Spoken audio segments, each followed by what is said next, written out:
Η σκοτεινή αλήθεια για τον υδάτινο κόσμο της Disney. Ναι, σωστά ακούσατε. Αυτός είναι ο τίτλος του αρχικού βίντεο, ή ίσως όχι ακριβώς όπως το είπα, αλλά έτσι το φαντάστηκα. Πρόκειται για το κανάλι Disasterthon, ελπίζω να το διαβάζω σωστά. True Horror. Ναι, παρεμπιπτόντως θα αφήσω το κανάλι Disasterthon κάτω στην περιγραφή. Έχω δει πολλά βίντεο από αυτόν. Είδα συγκεκριμένα αυτό εδώ το βίντεο. Ναι, μετά είδα νομίζω αυτό εδώ το βίντεο. Έχω δει αρκετά βίντεο από αυτόν και έχει πραγματικά καλοφτιαγμένα βίντεο. Και αυτό το είδα, οπότε το κανάλι Disasterthon είναι κάτω στην περιγραφή, μπορείτε να το τσεκάρετε.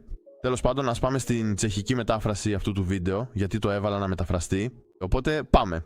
Σε μικρή απόσταση από το παγκοσμίου φήμης Walt Disney World βρίσκεται κάτι που οι περισσότεροι επισκέπτες δεν βλέπουν ποτέ. Ένα υδάτινο πάρκο ή κάτι τέτοιο. Πίσω από φράγματα και προειδοποιητικές πινακίδες, σαπίζοντας σιωπηλά στη ζέστη της Φλόριντα, βρίσκονται τα απομεινάρια ενός κάποτε δημοφιλούς υδάτινου πάρκου. Πω. Το River Country της Disney. Είναι κλειστό. Όταν άνοιξε το 1976, το River Country ήταν το πρώτο υδάτινο πάρκο της Disney. Αχα. Υποσχέθηκε να διαφέρει από τα άλλα υδάτινα πάρκα και για δεκαετίες υποδεχόταν οικογένειες από όλο τον κόσμο. Εντάξει. Ωστόσο, πίσω από τη λάμψη κρυβόταν ένα πάρκο με ανίποτες αντιπαραθέσεις. Σήμερα, το River Country είναι κάτι παραπάνω από απλώς κλειστό. Είναι εγκαταλελειμμένο, σφραγισμένο και αφημένο στη φθορά. Πόσο καιρό είναι κλειστό? Δεν έχω ιδέα. Εγώ μάλλον δεν το είχα προσέξει καθόλου. Είναι πιθανό το 1977 να μην ήμουν καν στον κόσμο για να ακούσω ότι άνοιξε. Αλλά πότε έκλεισε η Disney το River Park? Το έκλεισε στις 2 Νοεμβρίου του 2001. Τότε μόλις που είχα γεννηθεί. Δεν γίνεται να το θυμάμαι αυτό, φυσικά. Αλλά είναι τόσο καιρό κλειστό, και ρημάζει και δεν γίνεται τίποτα με αυτό. Δεν σχεδιάζουν να το ανακαινήσουν, να το φτιάξουν και να το τακτοποιήσουν ώστε να ανοίξει ίσως. Όχι, απλά μάλλον δεν ήταν κερδοφόρο. Τι συνέβη στο πρώτο υδάτινο πάρκο της Disney και γιατί το έκλεισαν? Ας μιλήσουμε γι' αυτό. Αυτή είναι η ανησυχητική κληρονομιά του River Country της Disney. Εντάξει. Disasterthon. Ναι, αυτή είναι η εισαγωγή. Πριν η Disney χτίσει το Typhoon Lagoon ή το Blizzard Beach, υπήρχε το River Country, το πρώτο υδάτινο πάρκο της εταιρείας.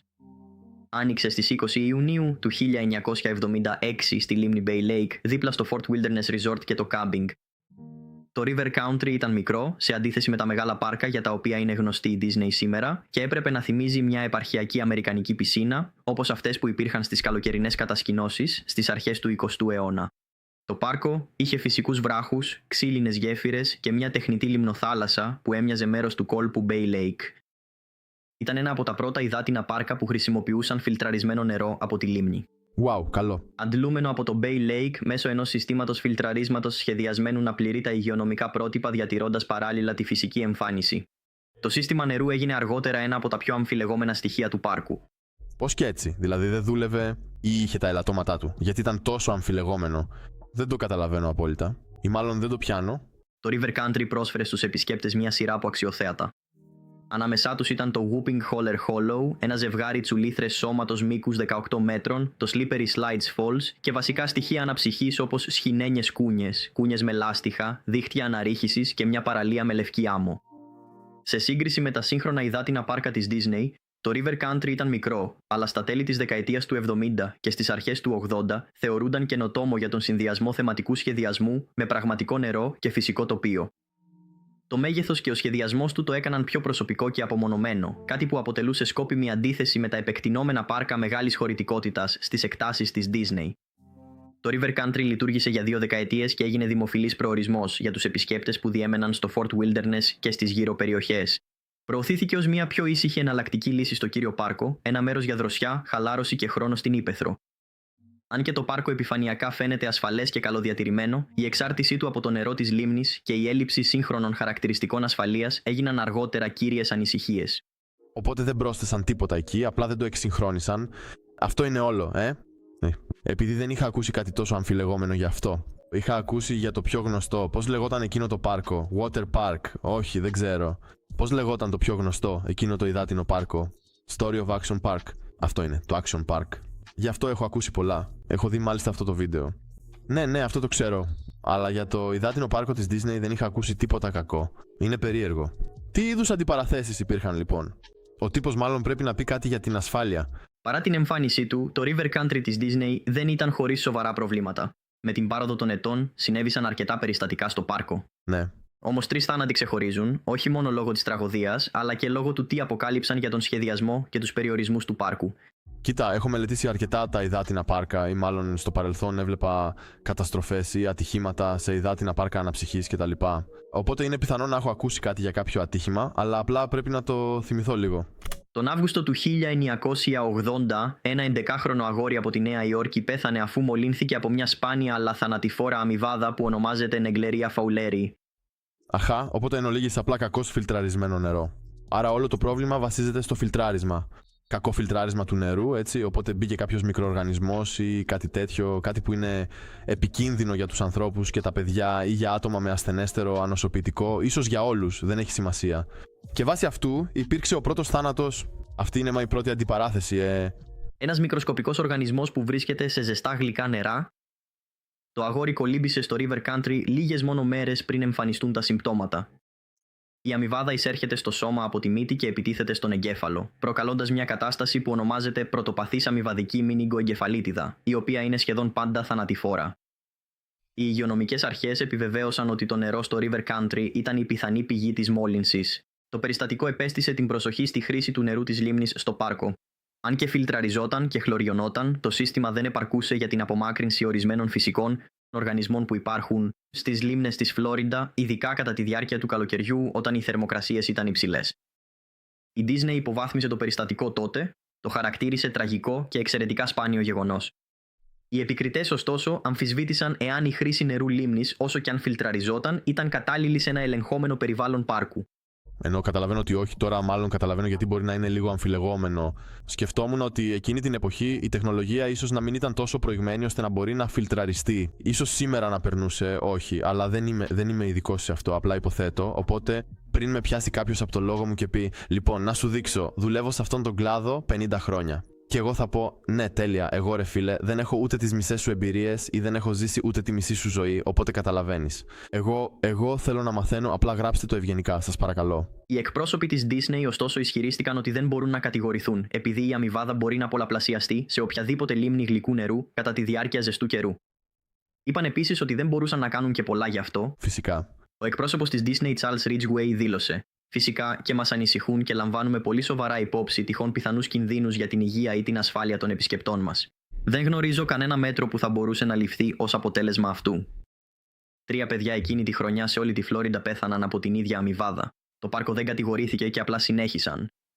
Μόλις 2 χρόνια αργότερα, το 1982, Φυσικά εννοείται. συνέβη μια άλλη τραγωδία. Ένα 14χρονο αγόρι από τη Βόρεια Ντακότα πνίγηκε αφού κατέβηκε την τσουλήθρα Whoop and Holler Slide, την κύρια ατραξιόν που έριχνε τους αναβάτες απευθείας στη λίμνη. Αχά. Σύμφωνα με αναφορές, Πόπο. το αγόρι εξαφανίστηκε κάτω από το νερό στο τέλος της τσουλίρδας, όπου δεν αναγραφόταν ξεκάθαρα το βάθος. Αχά, λοιπόν. Η οικογένεια μήνυσε την Disney ισχυριζόμενη ότι έλειπαν οι πινακίδες για το βάθος του νερού και ότι το πάρκο δεν παρήχε επαρκή μέτρα ασφαλείας. Ακόμη πιο ανησυχητικό είναι ότι η δικαστική διαδικασία αποκάλυψε ότι δεκάδες επισκέπτες του πάρκου έπρεπε να διασώζονται καθημερινά από την ίδια τσουλήθρα. Αχά, λοιπόν, αρχικά ήθελα να πω ότι το ότι δεν υπάρχει σήμανση είναι λάθος, λοιπόν. Αλλά αν περισσότεροι επισκέπτες είχαν πρόβλημα με αυτό και πνίγονταν εκεί, τότε προφανώς το λάθος δεν είναι από την πλευρά των επισκεπτών, αλλά από την πλευρά της Disney. Αυτό σίγουρα θα έπρεπε να το είχαν προσέξει. Δεν ήταν ένα μεμονωμένο περιστατικό. Ήταν μέρος ενός μεγαλύτερου, συνεχιζόμενου προβλήματος ασφάλειας. Φυσικά. Η οικογένεια τελικά κέρδισε τη δίκη και της επιδικάστηκε αποζημίωση ύψους $375,000, αλλά οι τραγωδίες δεν σταμάτησαν εκεί. Το 1989, ένα 13χρονο αγόρι από τη Φλόριντα πνίγηκε στο River Country σε ένα άλλο θανατηφόρο ατύχημα. Σύμφωνα με μια επιστολή που στάλθηκε στην εφημερίδα Orlando Sentinel, το αγόρι ήταν σε σχολική εκδρομή με συμμαθητές του και με κάποιο τρόπο γλίστρισε κάτω από το νερό σε μια από τις μεγάλες πισίνες. Πόπο. Αυτό συνέβη χωρίς να το αντιληφθεί κανένας από τους ναυαγοσώστες που βρίσκονταν κοντά. Ένας μάρτυρας είπε στην εφημερίδα ότι οι ναυαγοσώστες προσπάθησαν να κάνουν κάρπα, αλλά φέρεται να το έκαναν λάθος και δεν κατάφεραν να εμποδίσουν τον αέρα να βγαίνει από τη μύτη του αγοριού κατά την εμφύσιση. Η Disney δεν επιβεβαίωσε ποτέ αυτόν τον ισχυρισμό. 3 θάνατοι, όλοι αφορούσαν νεαρούς εφήβους. Όλα αυτά σε ένα μέρος που παρουσιαζόταν ως ένα από τα πιο φιλικά προς την οικογένεια πάρκα στον κόσμο. Αν και η Disney δεν συνέδεσε ποτέ επίσημα αυτά τα περιστατικά με το κλείσιμο του πάρκου, είναι δύσκολο να μην δει κανείς την επιρροή τους στην απόφαση, ειδικά αν αναλογιστεί κανείς πόσο ευαίσθητη είναι η Disney για την εικόνα της. Αυτό είναι αλήθεια. Όπως είδαμε στις περιπτώσεις που ερεύνησα τις τελευταίες εβδομάδες. Ναι, εντάξει λοιπόν. Μετά το αθόρυβο κλείσιμο του River Country το 2001 και την επίσημη ανακοίνωση για το οριστικό κλείσιμο το 2005, το μέρος απέκτησε μια ιδιαίτερη νέα ταυτότητα. Όχι ως ανακαινισμένο θέρετρο, αλλά ως ένα ερειπωμένο, εγκαταλελειμμένο απομεινάρι της ιστορίας της Disney. Για σχεδόν 2 δεκαετίες, τα ερείπια του πάρκου παρέμεναν ανέγκυχτα πίσω από φράχτες και η φύση τα κατάπινε σιγά-σιγά. Αστικοί εξερευνητές και περίεργοι φαν της Disney τρύπωσαν μέσα και έβγαλαν ανατριχιαστικές φωτό και βίντεο από τσουλήθρες, πισίνες με άλγη και κατασκευές που καταραίουν. Δεν μου κάνει εντύπωση και εγώ θα μετέφραζα ένα βίντεο και θα το έβλεπα. Με συναρπάζουν οι αστικές εξερευνήσεις, μου αρέσουν πολύ. Σκέφτομαι να βρω ένα τέτοιο βίντεο και να το μεταφράσω. Αυτό που το έκανε πιο σουρεαλιστικό ήταν ότι το ρεύμα λειτουργούσε για χρόνια και από κρυφά ηχεία ακουγόταν μουσική, κάτι τουλάχιστον ανατριχιαστικό. Για μια εταιρεία που προσέχει την εικόνα της, η παρουσία ενός σαπισμένου υδάτινου πάρκου στη Walt Disney Resort φαινόταν ατέριαστη και κάπως τρομακτική. Είναι τρομακτικό, ναι, τώρα το καταλαβαίνω. Πολλοί υπέθεσαν ότι η Disney το άφησε έτσι λόγω πολεοδομίας περιβάλλοντος ή ίσως αβεβαιότητας για το τι να κάνει με την έκταση. Άλλοι όμως πίστευαν ότι ήταν απλώς ένα φάντασμα για το οποίο η Disney δεν ήθελε να μιλήσει. Μια υπενθύμηση ατυχημάτων, δικών και ενός κόνσεπτ που δεν τέριαζε πια στη σύγχρονη μορφή του θέρετρου.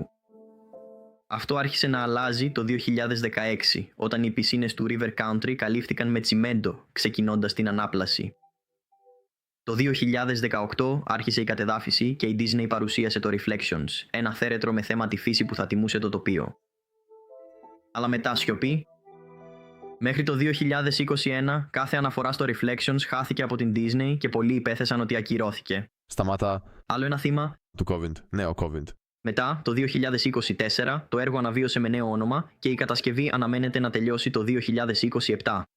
Οκ, αυτό είναι αρκετά καλό. Όπως συνήθως, αυτό δεν είναι κανάλι τεχνητής νοημοσύνης. Τα κάνω όλα μόνος μου και αν εκτιμάτε τη δουλειά μου, κάντε εγγραφή. Και αν θέλετε να στηρίξετε το κανάλι ακόμα περισσότερο, σκεφτείτε να γίνετε μέλος. Πείτε μου τη γνώμη σας για αυτή την περίπτωση στα σχόλια παρακάτω. Και όπως πάντα, ευχαριστώ που παρακολουθήσατε. Κοίτα, ίσως δω κάνα βίντεο ακόμα και μετά, ίσως σκεφτώ να γίνω μέλος, γιατί που και που γίνομαι μέλος σε κάποιον, ξέρεις. Τεράστιο ευχαριστώ για τη στήριξη, οκ. Αναφορά στο τέλος του βίντεο. Οπότε κάνει αναφορές στο τέλος των βίντεο, αυτό το βίντεο θα το μεταφράσω. Αν είναι καλό θα γίνω μέλος. Είναι cool. Έχει όντως πάρα πολλά βίντεο. Και έχει όντως καλά βίντεο και δεν ξέρω καν γιατί σταμάτησα να τον βλέπω. Βασικά σταμάτησα να μου εμφανίζονται τα βίντεο του. Έχω ένα θέμα, όταν ανοίγω το YouTube, ξέρεις, μου εμφανίζονται πάντα κάποια βίντεο έτσι απλά. Και αν δεν εμφανιστεί εδώ το βίντεο, δεν το βλέπω ή. Καταλαβαίνεις, δεν έχω άλλον τρόπο, δεν ψάχνω κανάλια, να γράψω Disasterthon Horror Stories και να ψάχνω βίντεο. Τέλος πάντων, αυτά είναι όλα. Ελπίζω να σας άρεσε η μετάφραση και θα τα πούμε στο επόμενο μεταφρασμένο βίντεο. Γεια χαρά προς το παρόν.